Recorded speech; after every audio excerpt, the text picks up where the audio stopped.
Graça e paz, amém? Glória a Deus, para mim é uma satisfação muito grande poder estar com vocês e poder compartilhar com vocês a palavra do Senhor. Eu gostaria que você abrisse a sua Bíblia no Evangelho de Mateus. Eu gosto muito dessa mensagem, foi o que Deus colocou no meu coração para compartilhar com vocês. Mateus, capítulo de número 14.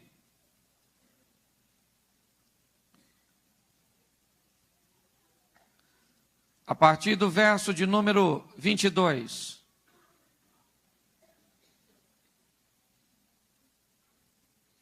Eu preciso mostrar a você hoje o que você precisa fazer nos momentos de crise.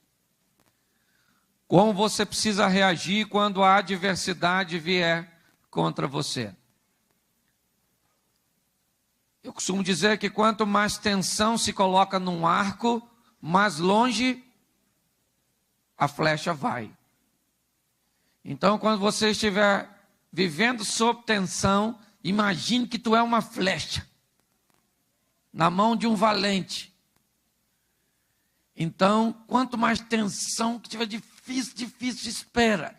Que uma hora a tensão tem que acabar. E aí você vai voar alto. Você vai chegar onde ninguém chegou. Só que você precisa fazer o que ninguém fez. A diferença entre um derrotado e um vencedor, qual é? É que o derrotado faz coisas que o vencedor não faz. É ou não é? Dificilmente você vai encontrar disciplina num derrotado. Organização num derrotado. Determinação num derrotado. Isso são coisas que você encontra em vencedores. E Deus não tem panelinha que diz, gostei de você. Você vai vencer. Não gostei de tu. Tu vai perder. Não. Deus fica olhando para ver o que você vai fazer. Nós vivemos debaixo de lei de semeadura. Tudo que o homem semear, isso também. Então o segredo é você fazer algo de novo. Para a sua vida, por você mesmo. Aliás, o maior inimigo que você tem não é o diabo. Sabia disso? Aliás, eu deveria recomendar a você. Compre um espelho do seu tamanho. E todo dia de manhã, antes de fazer qualquer coisa, tenha uma conversa com aquela pessoa que vai aparecer lá. Olhe para aquela pessoa e diga, você quer acabar com a minha vida. Você quer me destruir, eu sei que você quer, eu sei, você é perigosíssimo. Só não te mato porque é suicídio. Porque se você notar, o grande adversário que temos, somos nós mesmos. É ou não é? Então o que você faz quando as outras pessoas estão fazendo coisas diferentes? Porque hoje o objetivo da humanidade é uniformizar nossa mente. Pense o que todo mundo está pensando. Fale o que todo mundo está falando. Faça o que todo mundo está fazendo. Jequiti, jequiti, jequiti. Não quero que a gente pense. É ou não é? A internet traz tudo pronto. Essa é a era que nós estamos vivendo. Então nós vamos dar uma olhadinha nesse texto. Mateus 14. Eu vou te mostrar 3 homens e 4 atitudes. Mateus 14, 22. Diz assim a minha tradução. Logo a seguir, compeliu Jesus os seus discípulos a embarcar e passar adiante dele para o outro lado, enquanto ele despedia as multidões. E despedidas as multidões, subiu ao barco, subiu ao monte a fim de orar sozinho. Caindo a tarde, lá estava ele só. Entretanto, o barco já estava longe, a muitos estádios da terra, açoitado pelas ondas, porque o vento era contrário. Na 4ª vigília da noite, foi Jesus ter com eles, andando sobre o mar. Os discípulos, ao vê-lo andando sobre as águas, ficaram aterrados e exclamaram, é um fantasma! E tomados de medo, gritaram. Mas Jesus imediatamente lhes disse, tende bom ânimo, sou eu, não tem mais. Respondendo-lhe Pedro, disse, se és tu, Senhor, manda-me ir ter contigo por sobre as águas. E ele disse, vem. E Pedro, descendo do barco, andou sobre as águas e foi ter com Jesus. Reparando, porém, na força do vento, teve medo e, começando a submergir, gritou: salva-me, Senhor! E prontamente Jesus, estendendo a mão, tomou e lhe disse: homem de pouca fé, por que duvidaste? Subiram ambos para o barco, cessou o vento, e os que estavam no barco o adoraram, dizendo: verdadeiramente és filho de Deus. Feche os seus olhos. Senhor, em nome de Jesus, continua falando conosco. Usa-me como um canal de bênção. Em nome de Jesus, amém. Glória a Deus, amém? Quero falar com você sobre pessoas diferenciadas. Pessoas que vivem acima da média. Pessoas que são capazes de fazer o que os outros não fariam em situações comuns. O texto diz no verso 22, logo em seguida, isso é na minha tradução, compeliu Jesus. Na minha tradução está compeliu. Tem alguém que não está com a tradução compeliu, tem outra coisa? Levante a mão assim. Qual a sua tradução, irmão? Hein? Insistiu. Tem alguém com outra que não é insistiu? Ordenou. Tem alguém que não é outro? Obrigou. Tá bom aí. Compeliu, insistiu, obrigou, mandou. O que indica que os discípulos não estavam a fim de entrar. Porque senão ele não precisava de obrigar. Ele falou: quero todo mundo nesse barco. No barco. No barco, estou mandando, não estou pedindo, estou mandando. Entra no barco. Vocês não são meu discípulo, tem que obedecer. Entra nesse barco agora. O discípulo tinha inúmeros motivos para não querer entrar no barco. A última vez que estiveram no barco, quase que morreram afogados. Onde Jesus estava dormindo, lembra? E pior, da outra vez, Jesus estava com eles. Se afundasse para eles, afundava para Jesus. Dessa vez Jesus disse: vão vocês que eu vou depois. Depois como? Se tinha um barco só. O discípulo pensará: agora ele está querendo matar a gente mesmo. Agora... Não, é porque cada momento com Jesus, recebemos de Jesus uma lição. As adversidades não estão aí para te destruir, estão para te educar, para fazer você crescer, gente. Tem que aprender, levantou de manhã, tem que ser bem-humorado, animado. É ou não é? Levantou de manhã, tem um montão de estrume do lado da sua cama, o que você pergunta? Cadê meu cavalo? Cadê meu cavalo? Tem gente que gosta de comiseração. Pastor, estou sofrendo. Você não veio nesse mundo para sofrer, veio? Tem gente que acha que veio. De uma moça falou comigo: pastor, eu vim aqui para sofrer. Sofra, filha. Quem sou eu para tirar você tal privilégio? Agora, eu não vim. Eu vim aqui para que se cumpra na minha vida aquilo que a Bíblia diz que tem que se cumprir. Eu vim aqui para comer o melhor desta. Então, sofrer não é verbo para ser conjugado. Conjugo qualquer outra coisa, menos sofrer. Aliás, pelo menos em primeira pessoa já está bom. Eu sofro, não, tu sofre. Ele sofre. Nós não sofremos nada. Vós sofreis? Vós sofreis.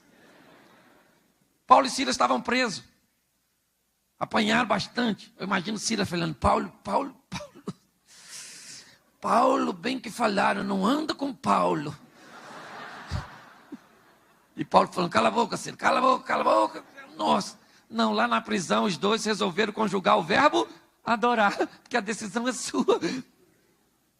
É ou não é? Então o que você vai? Olha só, Jesus falou: entra no barco. No barco. E os discípulos entraram. Jesus falou: pode ir que eu vou depois, mas não disse que horas ia. O texto diz que o vento era... Quem mandou eles irem? Jesus. Jesus tinha autoridade sobre vento e mar. Então, se eles estão obedecendo, o vento tem que soprar para onde? Por que está soprando contra? Porque Jesus quer dar lição. Ensinar o discípulo. Era ruim, uma turma ruinzinha de aprender. A vida é assim, quanto menos você aprende, mais difícil fica. Deus manda uma lição, tu não aprende, ele diz: essa foi pouco, tem que mandar uma pior. E aí, gente, você tem que saber que você veio para ver. Esse dia uma senhora falou comigo: pastor, minha vida acabou. Eu falei: sério?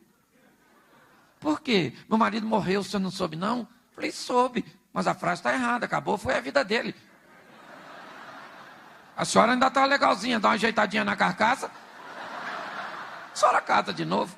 Ela falou: o senhor acha? Eu falei: acho. Lá foi ela, toda empinadinha. Eu estou aqui para colocar as pessoas para frente, meu irmão. Estou aqui para puxar ninguém para trás, não.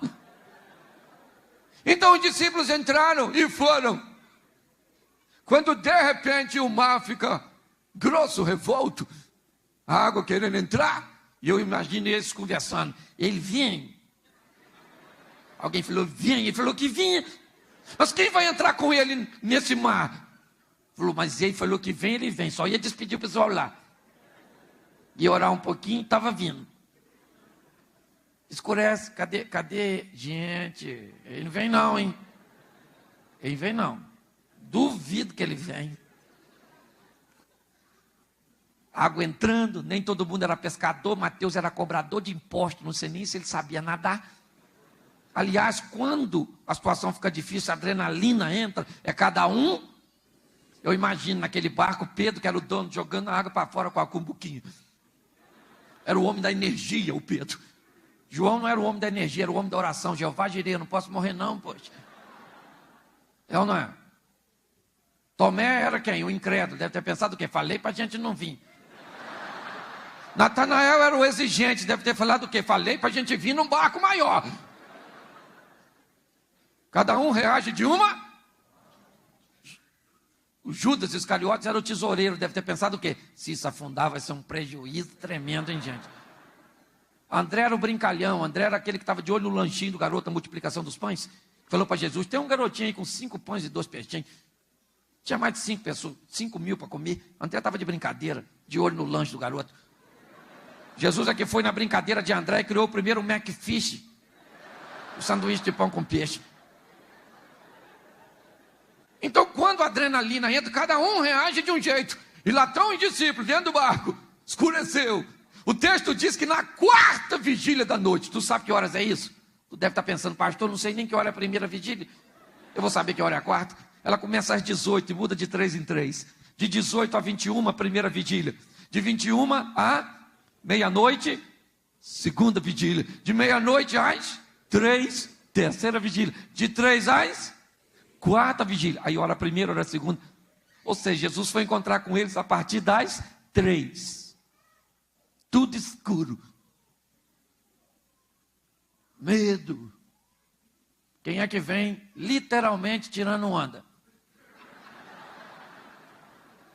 Andando em cima da água. Queria ver Newton olhando isso. Isaac Newton olhando isso. Ele andando em cima da água. Quando ele está chegando, alguém gritou, fantasma! Vê-se coisa de alguém gritar, a turma está com medo. Ninguém correu. Não tinha para onde correr. E começou a gritar, fantasma! E não tinha mulher não, hein? Só machão. Aí Jesus falou, calma, gente. Que fantasma o quê? Sou eu. Aí Pedro, sempre ele. É sobre ele que eu quero falar. Se aproxima da beiradinha do barco, olha, madrugada, tudo escuro, ventando, mar sacudindo, neblina, tudo. É o senhor mesmo? Ele não tem nem certeza. Aí, se é o senhor, manda eu ir aí, poxa. O que o pessoal falou? Tá doido. Qual era o local mais seguro nessa ocasião? Qual era? Se você estivesse lá, onde você ficaria? Esse é o problema. Você quer viver os milagres de Deus, mas não quer sair do barco. Você quer viver a glória de Deus, mas quer continuar na mesmice. O milagre de Deus não está no barquinho que você está vivendo, está lá fora. Está na hora de você fazer o que nunca fez, para você viver o que nunca viveu. Está na hora de você botar a mão na massa e agir, para que aconteça na sua vida coisas que nunca aconteceram. Pedro falou, eu quero ir aí. Ele era sócio do Tiago e João, que deve ter pensado o quê? Deixa ele ir. Ele não quer ir. Porque eu aprendi uma coisa, quem não sai do barco detesta ver você saindo. Aliás, quem não sai do barco torce para você afundar. Quando tu sai para fazer algo de diferente, o que o pessoal, quem não sai, fica falando? Afunda, afunda. Afunda, afunda. Que dói muito nas pessoas que não têm coragem de fazer algo novo, não têm ousadia, e aí continua na mesmice. Pedro falou, eu quero ir aí fora. O que Jesus falou? Pedro, que isso, Pedro? Vim aqui para andar em cima d'água, tem que ter um conhecimento milenar. E só eu detenho tal conhecimento. Foi isso que Jesus falou para Pedro? O que Jesus falou para Pedro? Vem, filho, queres andar sobre as águas? Vou financiar seu projeto. Parei para te esperar. E o discípulo olhando, será que ele vai? Ele vai. E Pedro ousado, gente. Isso que eu gosto, ousadia. Está na hora de você fazer umas coisas diferentes para você mesmo. Tu não estuda e quer tirar umas notas boas. Aí, na hora da prova, põe a mão em cima da prova. Senhor, Deus poderoso, eterno, longânimo, preciso tirar uma nota boa, Deus fica olhando. Não posso fazer nada por ele. Não estudou? Está na hora de você fazer umas coisas. Estude como nunca estudou. Tire notas como nunca tirou. Trabalhe como nunca trabalhou. Prospere como nunca prosperou. Ame como nunca amou. Você vai ser amado como nunca foi. Continue fazendo as mesmas coisas. Continue recebendo as mesmas coisas. Pedro falou, eu quero ir aí. Jesus falou, vem. E ele saiu do barco e andou em cima d'água. Isso é sensacional, gente. Pedro andando. Pensa ele. Olhando para Jesus andando.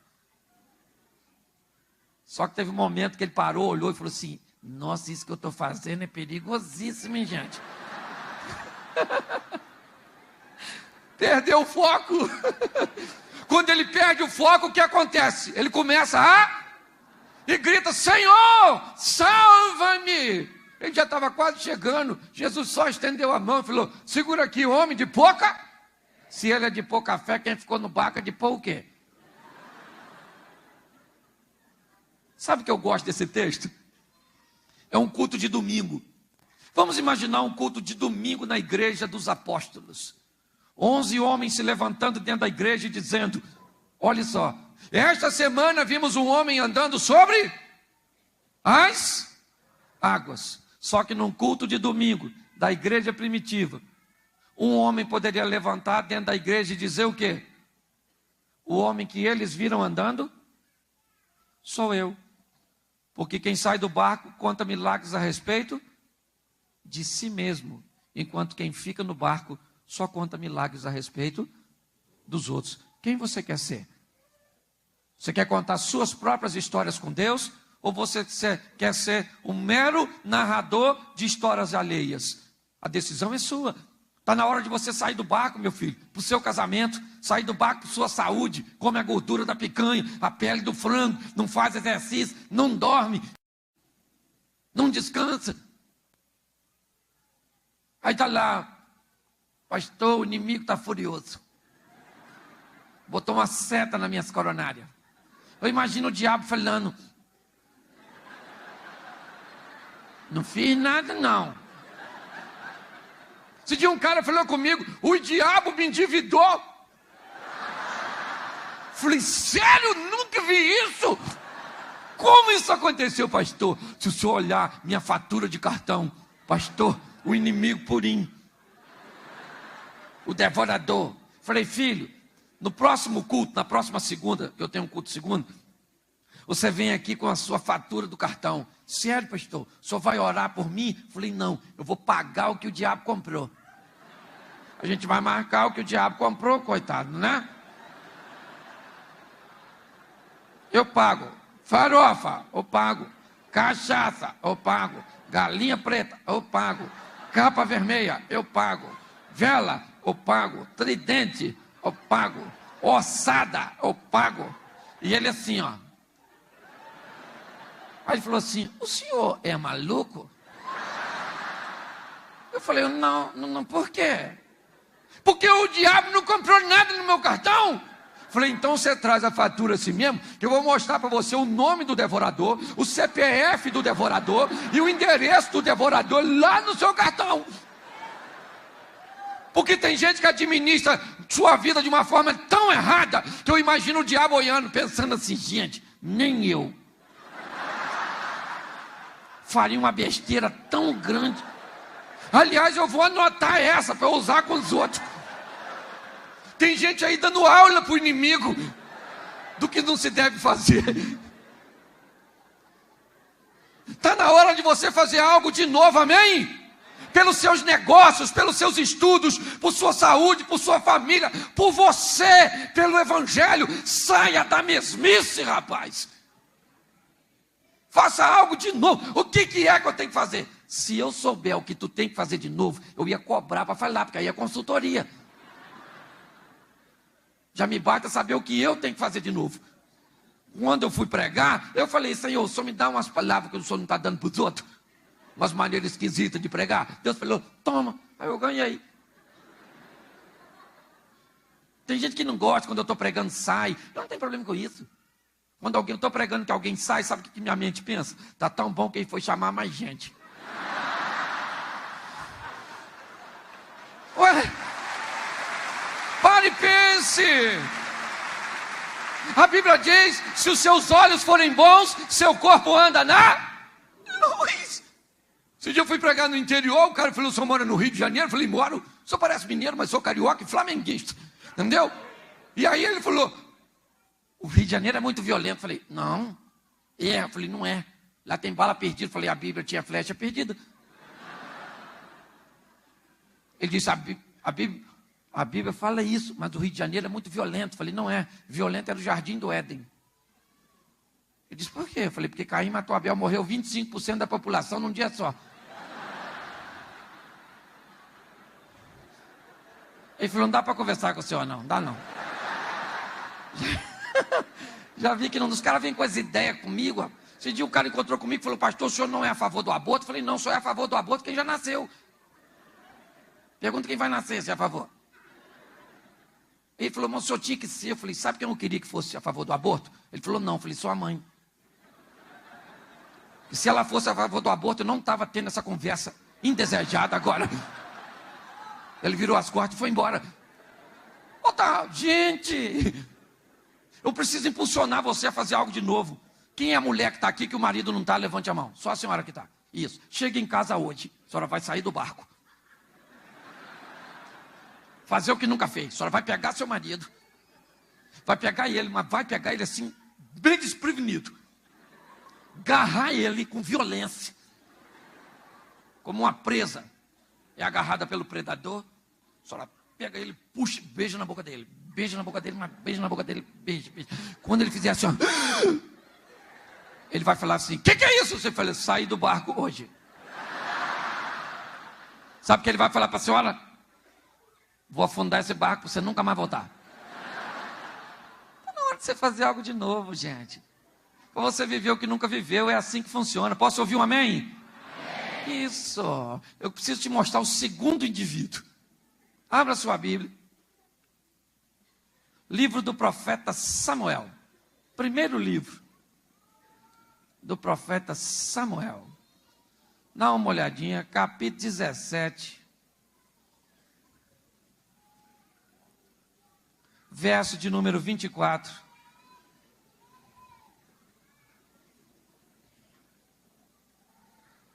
Primeiro Samuel 17, 24. Amém? Diz assim a palavra do Senhor. Ué? Ah, está aqui, achei. Falei do 23, pulou por 26. Todos os israelitas, repita comigo, todos os israelitas, vendo aquele homem, fugiam de diante dele e temiam grandemente. Olhe para mim aqui agora, preciso da sua atenção. Todos os israelitas, vendo aquele homem, que homem era esse? Que homem era esse? Um homem de aproximadamente 3 metros, 3 metros e 10. Campeão dos filisteus, especialista em duelo, ganhou todas as lutas dele por nocaute permanente. Finalizador. O cara. Aquela coisa imensa. Quase matou a mãe dele quando nasceu. O cara é matador profissional. Aquela coisa exuberante. Todo mundo de Israel tinha o que dele? Tinha o que dele? Quando Deus chega no Éden, e Deus é engraçado demais. Se tem alguém engraçado, esse alguém é Deus. É só você olhar o Velho Testamento e o Novo. Que olha, Deus chega no Éden, o onipresente, onisciente e onipotente, chega no Éden e diz assim: Adão, cadê você?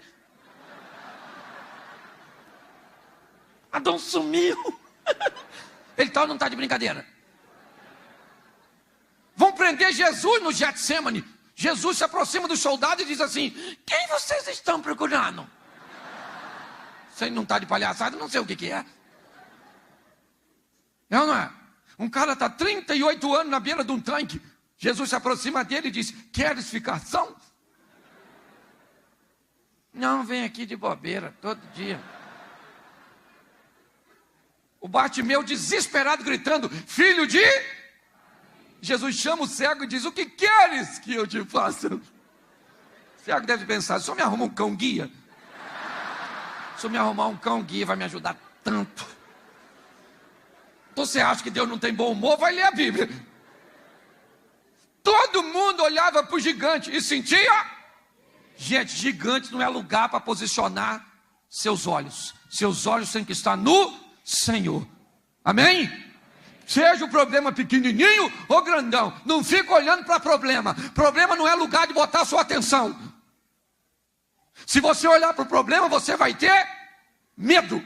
Olhe para Deus e o problema diminui. Olhe para o problema e ele cresce. Todo mundo olha: que gigante, gente, grande, hein? Os mais religiosos diriam: benza a Deus. Que gigantão. Só que lá em Israel tinha um garoto. Tomava conta de umas ovelhinhas. Valente, rapaz. Um menino. E agora esse menino chega, depois de 40 dias que o gigante saía assim, ó, das fileiras dos filisteus, no vale, e falava assim para Israel: tem algum homem aí? Se tiver, vem aqui, meu filho. Duelo. Eu, você e eu. Os homens de Israel falavam a mesma coisa que vocês estão falando agora. Nada. Ele está chamando um para lutar. Ele não tem juízo não, esse grandão. Eu tenho família, hein? Mas vale um covarde vivo que um herói morto. Nem ligo. Lá. Deixa ele chamar. Quero pra... No 40º dia, todo dia, esse gigante falava: quero um homem. Acho até que era um cara esquisito. 40 dias pedindo um homem para ele. Precisa rever seus conceitos, esse tal de Golias. No 40º dia, quem é que chega no Vale de Socó? Com o jumentinho, queijinho, pãozinho e leitinho. Estacionou o jumento dele e perguntou para o irmão mais velho: como é que está aí a guerra? O irmão falou: tudo sob controle do gigante. O gigante ao centro, tem um cara grande aí, Davi. Menino. Nesse exato momento que Davi está conversando com o irmão, quem é que sai? Golias, no horário certinho. E gritou: tem algum homem aí? Todo mundo. Se tiver algum homem aí, cai na roda. Todo mundo quieto. Davi falou assim: hã?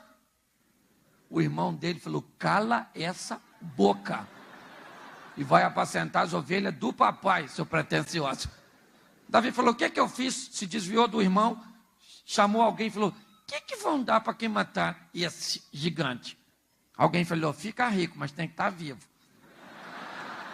Segundo prêmio, casa com a princesa, a Mikau, japonesinha. Se não era japonesa, tinha nome, Mikau. Não. Terceiro prêmio, a casa dele nunca mais paga. Davi falou: pode falar para o gigante que eu arrebento ele. Porque quando todo mundo está olhando para o gigante, não se escandalize com o que eu vou falar agora não, hein? Que é meio escandalizador. Todo mundo está olhando para o gigante. Davi falou: quem é esse circunciso? Todo mundo olhando para o gigante. Davi está olhando para onde? Esquisito, né?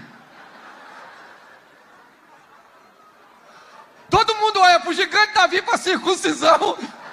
Mas por quê? A circuncisão dizia algo para o homem de Israel: Deus é contigo, Deus tem aliança com você. Não olhe no tamanho do adversário, olhe no tamanho do teu Deus. Você precisa colocar isso. Davi olha para a circuncisão e falou assim: eu sou circuncidado e ele não. Nesse momento, Golias se perde, amaldiçoa Davi por todos os seus deuses. E ele comete uma infração gravíssima. Pois Davi era descendente de Abraão, e Deus prometeu que todos que o abençoassem seriam, e todos que amaldiçoassem. Davi pensou: acabou de morrer. Está em pé aí à toa. Mas Davi diz: eu mato esse gigante. O que o pessoal falou? Maconha. Está pancado, mano. Fumou um pedrão de crack. Porque todas as vezes que você sair do convencional, vão dizer que você enlouqueceu. Toda vez que Deus te inspirar para fazer algo de novo e de diferente, as pessoas vão criticá-lo, não vão entender. E não queiram que elas te entendam. Aliás, quando Pedro saiu do barco, quem foi atrás dele? Ninguém. Quando Deus mandar você fazer algo diferente, faça. Quando Deus te inspirar, faça. Não espere ser ovacionado. Não espere que as outras pessoas vão aplaudir você. Mas faça, que você verá o que vai acontecer na sua vida. Davi diz: eu quero matar o gigante. Alguém falou: leva esse menino para Saul. Fazer um toque psicológico. Ele não está bem. Pegaram ele e falou: Saul. Porque ele precisava da autorização do rei para ser o representante legal de Israel. Como não tinha outro, falaram: Saul, esse menino aí, ó, músico, falou na frente de todo mundo que mata o gigante, ó. Convence ele aí. Saul falou: Davi, deixa eu falar uma coisa para tu. Quanto a esse gigante, você não pode ir. Não pode ir. Ele é matador desde garotinho. Quase matou a mãe. E esse cara, você não vai ganhar dele. Entendeu? Aliás, tu vai me causar mais problema, porque é você que toca para me dormir. Não tem Gadernal, Lexotan, Diazepam. Você morre aí que eu não durmo, garoto. Vai para casa, vai para casa, vai para casa. Davi falou: calma, calma, Saul. Falar uma coisa para tu. Presta atenção aqui agora no que eu vou falar para tu, Saul. Estava eu apacentando as ovelhas do papai. Quando numa determinada ocasião veio um urso. O urso veio e falou: eu vou pegar uma ovelha. Eu falei: aqui tem pastor. O urso não acreditou em mim, partiu para dentro e matei o urso. Em outra ocasião, um leão que não sabia do óbito do urso. Falei: ó, já tem aqui um morto aqui, isso vai dar problema com o Ibama. Mas se pegar uma ovelha dessa, o leão não acreditou, matei o leão. Então vou logo falando para tu. Eu matei leão e urso. E esse gigante vai ser como um deles. Deixa eu falar uma coisa para você. Uma perguntinha básica. Você chegar aqui hoje, quantos leões e urso você já venceu na vida? Então não é esse que você está enfrentando hoje que vai te derrotar. Porque o Deus que te deu vitória lá atrás continua o mesmo para te dar vitória hoje. Deus não muda. Ele é fiel. Amém? É isso que Davi está falando. Ele mexeu na sua memória. E a memória dele tinha registro de vitória. Pode falar com o gigante que eu arrebento ele. Saul falou: então vai com Deus. Prazer ter te conhecido. Vai embora, garoto. Vai com a minha armadura. Davi veste a armadura de Saul. Não dá para andar, porque ele não estava acostumado. Falou: Saul, não dá para ir com isso não. Tem uma coisa que eu tenho que ter na frente do gigante: é mobilidade, possibilidade de fuga. Vou ficar igual um mané lá. Tirou aquela indumentária. Aliás, a veste de Saul jamais serviria para Davi, pois Saul era um covarde, simulado, mentiroso. Davi era um valente, comprometido com Deus. Davi tira aquilo, passa no riacho e pega quantas pedras? Por que ele pegou 5? Porque estava ele o direito de errar, gente. Se leva uma só. Vai dar tudo certo. E se tu errar? Corre. Não, nem sempre as coisas vão sair. Esse dia eu fui pregar numa igreja no interior do Rio, tinha gente pendurada até na janela. E o povo canta o jovem, canta as crianças, canta o dueto, canta o trio, o quarteto, cantou o ministério de louvor, cantou os visitantes, cantou os vizinhos. Falei, gente, isso é uma igreja ou um viveiro, meu Deus do céu. Nunca vi cantar tanto assim. Que hora eu vou pregar? O culto acabava às 9. Sabe que hora me passaram a palavra? 9h15. Agora vamos ouvir a poderosa palavra do Senhor. Eu com a pedra desse tamanho para atacar nele, que era um esboço. Botei o esboço assim. Abri a Bíblia. Falei, Pai do Senhor, acabou a luz.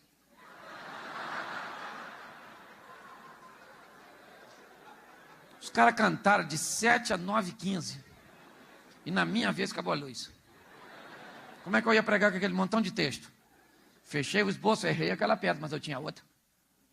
Abri num salmo, recitei de cabeça. Fiz uma pregação romântica, porque acenderam as velas.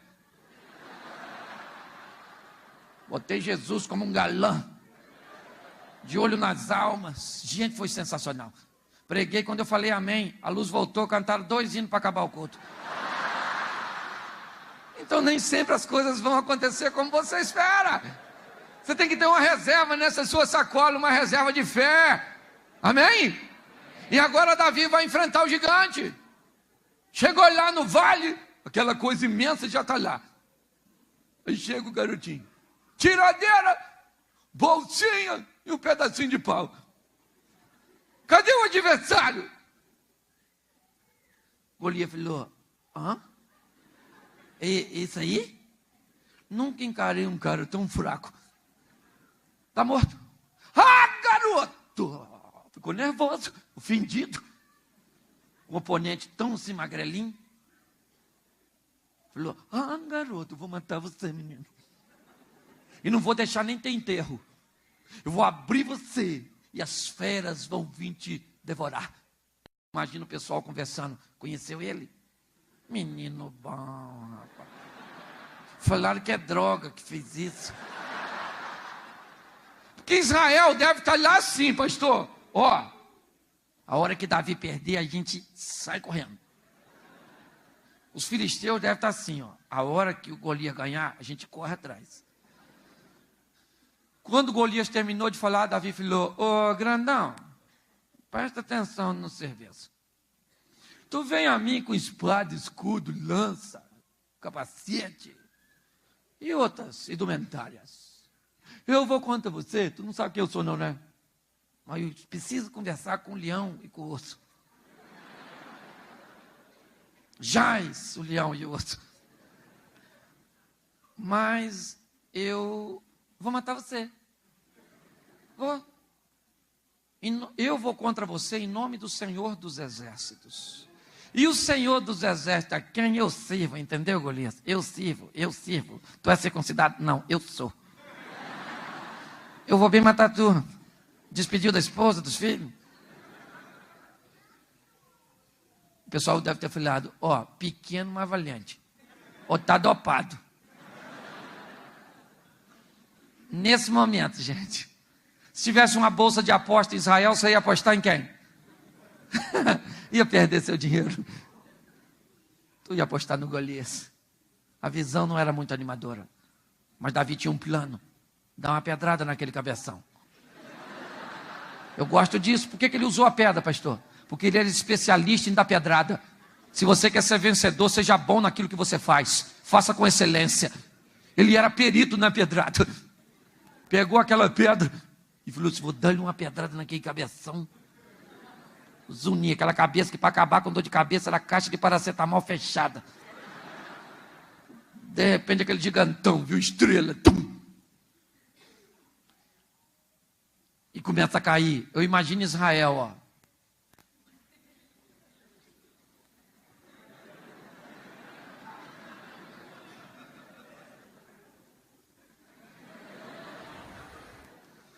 E os filisteus.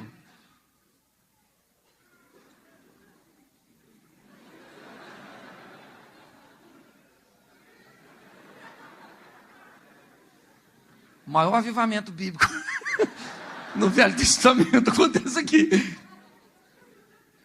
Quando viu aquele gigantão caindo, pode ler que o texto diz que Israel correu atrás deles. Davi foi lá. Pegou a espada, com muita dificuldade. Falou, qual é, Golias? Quem é o quê? De quê, pra quê, por quê? Machão, tu, hein? Ganhou tudo, hein? Eu sou fraco, né? Tem um invisível aqui comigo. Você não consegue ver, mas eu vejo. Porque é isso que faz diferença. Quando cercam a casa de Eliseu, lembra? O exército da Síria. O garoto que trabalhava com Eliseu sai, assim, ó. Eliseu. Não tem rota de fuga. E agora, quem poderá nos defender? Eliseu sai depois do garoto e fala: muita gente, hein? Para prender só eu? É. E o garoto lá. Eliseu, o exército que está para o garoto é o mesmo que está para Eliseu? Sim. O que o garoto vê é o mesmo que Eliseu vê? Sim. Só que nós temos uma visão de um garoto e uma visão de um homem de Deus. Que quando um problema vier, você pode se comportar como um menino ou como um homem. Como uma menina ou como uma mulher. Eliseu olhou. E o garoto. E Eliseu falou: calma, garoto. Calma, garoto. Mais numerosos são os que estão conosco. Eu imagino o garoto falando: quem é que está aqui com a gente? Está com mais medo que eu. Somatizou. Aí Eliseu não aguentou, falou: Senhor, abre os olhos dessa mula. Para ele ver. Quando o garoto olhou, ao redor dele tinha carro, cavalo, cavaleiro de fogo. Eu imagino o garoto saindo para o exército da Síria e falando assim: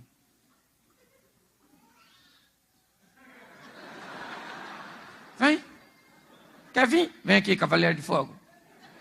Fica aqui. Porque problema só é problema se você estiver sozinho. Mas se você tiver a sombra do onipotente, cadê o tamanho do problema? E é assim que funciona, gente. Sabe, nós temos que mostrar isso para o mundo. Os amigos de Daniel são jogados na fornalha, Nabucodonosor vai ver, tem problema com a ciência exata. Nós jogamos quanto?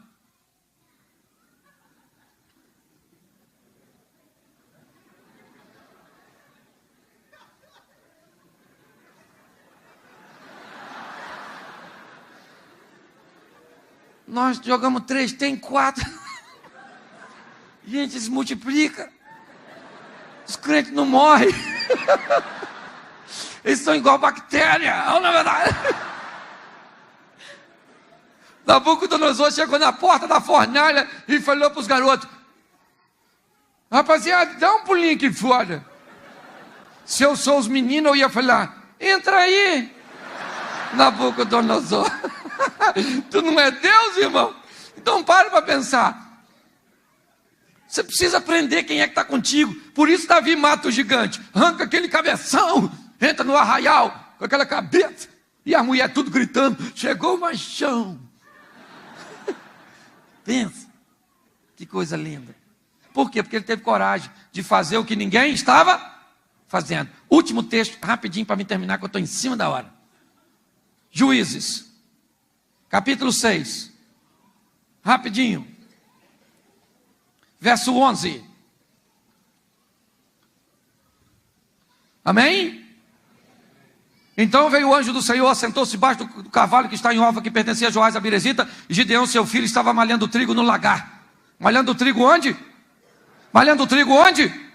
Lagar. Quem aqui não sabe o que é lagar, levante a mão, só para me falar o que é. Isso, não sabe, levanta a mão para saber.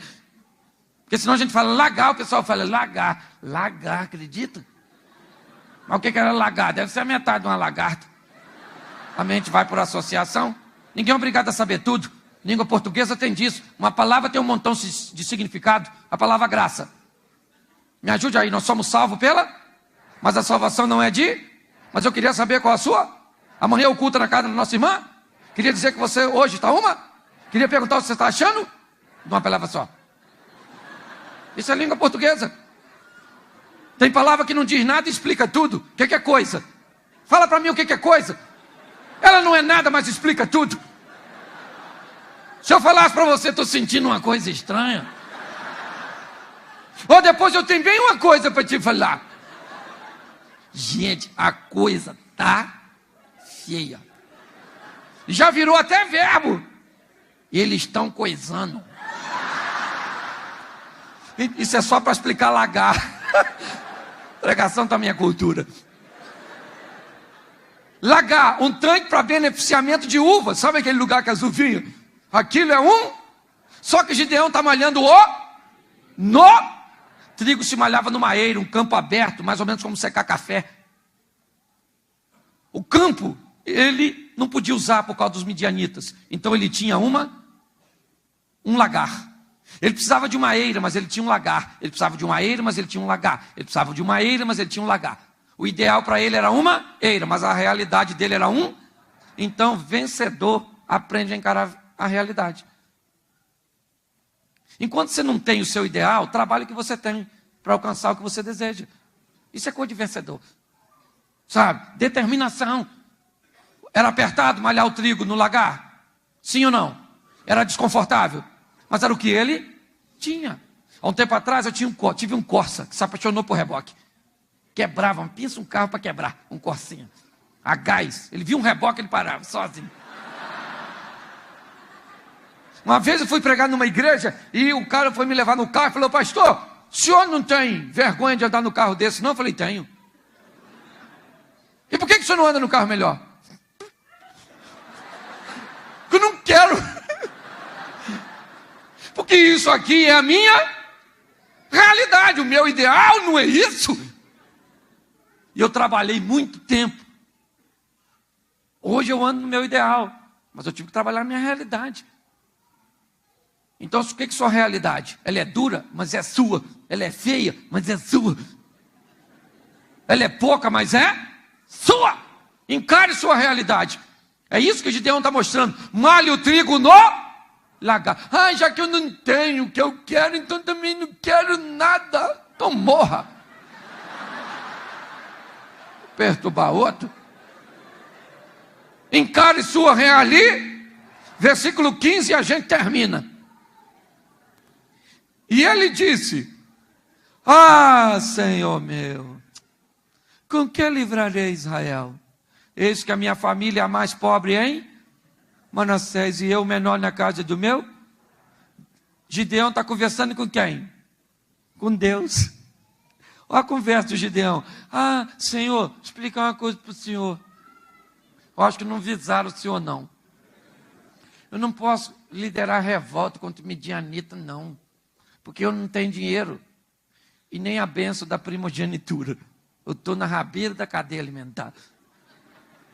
Você quer ser um vencedor? Você precisa aprender a vencer as limitações impostas pelas circunstâncias. Quando tudo diz que não, você também diz não. Tem gente assim. Ah, não dá não, pastor. Ó, um homem foi acusado de um crime que não cometeu. No julgamento, 3 votaram a favor, 3 contra. O juiz precisava condená-lo, porque era uma cidade pequena, não tinha outro suspeito, a cidade estava empolvorosa por causa de um crime, então tinha que colocá-lo na cadeia. E aí só que o juiz, as provas não eram tão contundentes, mas o juiz precisava incriminá-lo. Então o juiz quis dar uma de bonzinho e disse: rapaz, eu vou dar uma oportunidade para você. Eu vou escrever num papel absolvido, no outro condenado, você pega, essa vai ser a sua sorte. Só que o juiz escreveu condenado nos 2. O outro papel ia ficar com ele mesmo, quem é que ia questionar? O meritíssimo. O rapaz então, chega lá na frente, o juiz pegou os 2 papeizinhos e disse: pode tirar. E o rapaz falou: as circunstâncias são contra mim, mas eu sou inocente, Deus vai me livrar. O juiz pensou: duvido, não tem saída. E ele falou: Deus é Deus e vai fazer um milagre a meu respeito. O juiz pensou: se aparecer escrito absolvido num papel desse, até eu acredito no Deus dele. Abriu a mão e falou: tira. Quando o rapaz tirou um, o juiz imediatamente guardou o outro. E o rapaz falou: para que todos saibam que eu creio no meu Deus, que Ele vai fazer o impossível para mim, e que ainda há uma saída, eu não quero nem saber o que está escrito nesse papel. Comeu.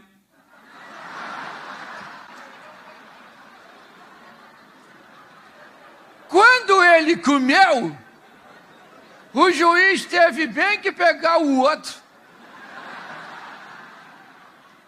O outro estava escrito o quê? Então o que ele comeu tinha que estar escrito o quê? Ele falou: eu vou embora, rapaz, em nome de Jesus, porque o Senhor tem vitória para você. Coloque Coloque isso no seu coração. Seja ousado como Pedro. Seja corajoso como Davi. Encare sua realidade e vença as limitações como Gideão. Fique de pé.